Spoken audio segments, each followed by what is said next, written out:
அடுத்ததா நண்பன் செல்வத்திடம் மீனாவை பத்தி ரொம்பவே கவலைப்பட்டு பேசுறார் முத்து.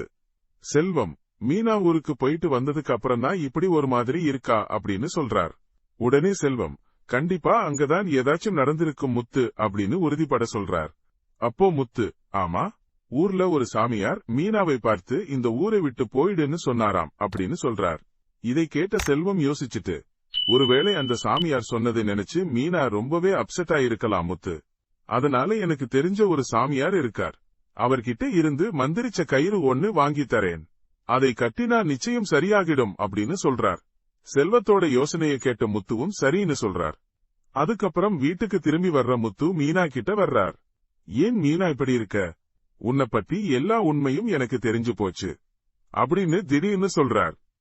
முத்து சொன்னதை கேட்டு மீனாவுக்கு ஒரு நிமிஷம் ஷாக் ஆகிடுறாங்க. அதே சமயத்துல பக்கத்துல இருந்த ரோகிணிக்குமையோ தன்னோட ரகசியம் முத்துவுக்கு தெரிஞ்சிடுச்சோ அப்படின்னு மனசுக்குள்ள ஒரு பெரிய அதிர்ச்சி ஏற்படுது. அடுத்த நொடியே முத்து, அந்த சாமியார் சொன்னதை நினைச்சுத்தானே நீ அப்செட் ஆயிருக்கே அப்படின்னு கேட்க, அதை கேட்ட ரோகிணிக்கு இப்போதான் நிம்மதி பெருமூச்சு வருது.